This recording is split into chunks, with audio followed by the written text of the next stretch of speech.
বাংলাদেশ ইস্যুতে চাপ বাড়ছে আমেরিকা। যুক্তরাষ্ট্রের রেড লিস্টে বাংলাদেশের নাম। সম্পর্ক তাহলে এবার কি একেবারে তলানিতে? ইউনুস যোগেও ব্যর্থ বন্ধুত্ব ভারতীয় আমেরিকার ফার্স্ট প্রায়োরিটি। এখন প্রশ্ন হলো, হঠাৎ করে আমেরিকার এই ভুল বদল হলো কেন? এমন পরিস্থিতি বা তৈরি হলো কেন যেখানে বাংলাদেশের পরিস্থিতি নিয়ে যে বাইডেন কথা বলেছিলেন মোদির সঙ্গে তা জানাতে টানা 9 দিন সময় লেগে গেল আমেরিকার? জাস্ট কয়েকটা দিন পিছিয়ে যেতে হচ্ছে। যে ভারত বিরোধী স্লোগানে মুখরিত সোকল্ড নতুন বাংলাদেশ, তার সাথে কয়েকদিন আগে পর্যন্ত যুক্তরাষ্ট্রের সমীকরণ অন্যরকম ছিল। বাংলাদেশে শেখ হাসিনার পদত্যাগ, তারপর দেশ ছেড়ে ভারতে এসে আশ্রয় নেওয়া, এবং এই সবকিছুর মাঝে আমেরিকার পছন্দের ইউনুস বাংলাদেশের মাথায় বসা। সবকিছু যেন আমেরিকার প্ল্যান মাফিকই হচ্ছিল। ভারতকেও যেন ভুলতে বসেছিল আমেরিকা, কিন্তু তারপর তাল কাটলো। এখন আমেরিকার লাল তালিকায় বাংলাদেশের নাম জলজল করছে। মানে আমেরিকার নাগরিকদের জন্য 21টা দেশকে রিস্কি হিসেবে ঘোষণা করেছে মার্কিন পররাষ্ট্র দপ্তর। সেই 21টা দেশের মধ্যে বাংলাদেশ একটি। কারণ এটা তো মানতেই হবে, অন্তর্বর্তী সরকার দায়িত্ব নেওয়ার পরেও এখনো বাংলাদেশের বিভিন্ন প্রান্তে বিভিন্ন ধরনের অপ্রীতিকর ঘটনা ঘটছে। এই অবস্থায় দেশে শান্তি শৃঙ্খলা ফিরিয়ে আনতে কড়া হুঁশিয়ারি দিয়েছেন মোহাম্মদ ইউনুস। কিন্তু তাতে পরিস্থিতি কতটা সামাল দেওয়া যাবে তা এখনই বলা কঠিন। কারণ ভেতরে ভেতরে বাংলাদেশকে ইসলামিক রাষ্ট্রে পরিণত করার ছক কষছে জামাতে ইসলামী, হেফাজতে ইসলামের মতো ইসলামী দলগুলি, যা বাংলাদেশের সংখ্যালঘু হিন্দুদের উপর অত্যাচার নিপীড়নের ঘটনাকে বাড়িয়েছে। হিন্দুদের দোকানপাট, মন্দির, বাড়িঘর সবকিছুই টার্গেট হচ্ছে বাংলাদেশে।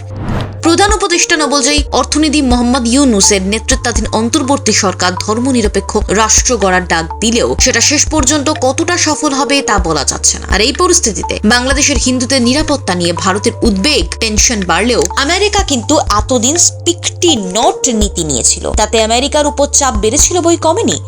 বাংলাদেশের ধর্মীয় সংখ্যালঘুদের উপর হামলার অভিযোগের প্রেক্ষিতে আমেরিকা যাতে কোনো স্টেপ নেয় সেই বিষয়ে আর্জি গেছিল হোয়াইট হাউসে। আমেরিকার প্রেসিডেন্ট কেন চুপ, এই নিয়ে প্রশ্ন তুলেছিল এই সংগঠন। আর চাপে পড়ার পরই পদ্মা পারের পরিস্থিতি শুধুমাত্র নিজেরা হ্যান্ডেল না করে ভারত সহ একাধিক দেশের সঙ্গে কথা বলা শুরু করে বাইডেনের দেশ। তখনই বিশেষজ্ঞদের একাংশের মনে হয়েছিল যে মোহাম্মদ ইউনুসের উপর আমেরিকার এত ভরসা, সেই বাংলাদেশের মাথায় বসলেন। তবে ভারতকে অশান্ত করে আর যাই হোক, বাংলাদেশের প্রীতি বজায় রাখা যে কঠিন হবে তা আমেরিকা বুঝে গেছিল, বাইডেন বুঝে গেছিলেন। সেই কথাই যে অক্ষরে অক্ষরে কতটা সত্যি, এবার তার প্রমাণ পাওয়া গেল হাতে নাতে।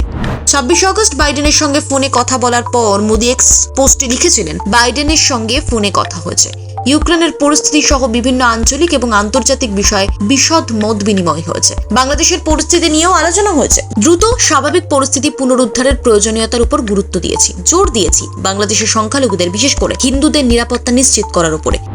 কিন্তু হোয়াইট হাউসের সরকারি বিবৃতিতে বাকি সবকিছুর উল্লেখ থাকলেও বাংলাদেশ নিয়ে যে তাদের সাথে কথা হয়েছে এই নিয়ে কোনো উল্লেখ ছিল না। এরপরই বাংলাদেশের সম্পর্কে আমেরিকার এই অবহেলা বা উদাসীনতা নিয়ে আলোচনা শুরু হয়ে যায় আন্তর্জাতিক মহলে। যেখানে প্রধানমন্ত্রী মোদি নিজে জানিয়েছিলেন দিল্লির বিবৃতিতে উল্লেখ রয়েছে, সেখানে হোয়াইট হাউস কিভাবে বাংলাদেশের মতো গুরুত্বপূর্ণ বিষয় এড়িয়ে গেল তা নিয়ে প্রশ্ন ওঠে। তাহলে কি ভারতের সঙ্গে আমেরিকার সম্পর্ক কতটা জোরালো? এমনকি ইউনুসের উপরেও ভরসা না রাখতে পেরে মোদির সঙ্গে বাইডেনের কথোপকথন, এই সবকিছু বাংলাদেশের চোখের আড়ালেই রাখতে আমেরিকার বাংলাদেশের প্রসঙ্গ উল্লেখ না করার স্ট্র্যাটেজি নেওয়া হয়েছিল। উঠতে শুরু করে এরকম বিভিন্ন প্রশ্ন।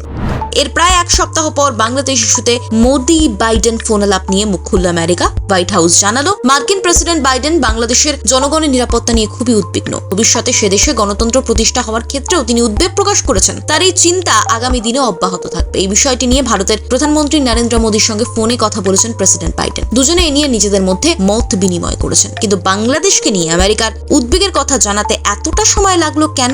বিশ্লেষকদের মতে এই পরিস্থিতিতে মোদি বাইডেন ফোনালাপে বাংলাদেশের কথা উল্লেখ করে বিতর্ক কমানোর চেষ্টা করেছে হোয়াইট হাউস।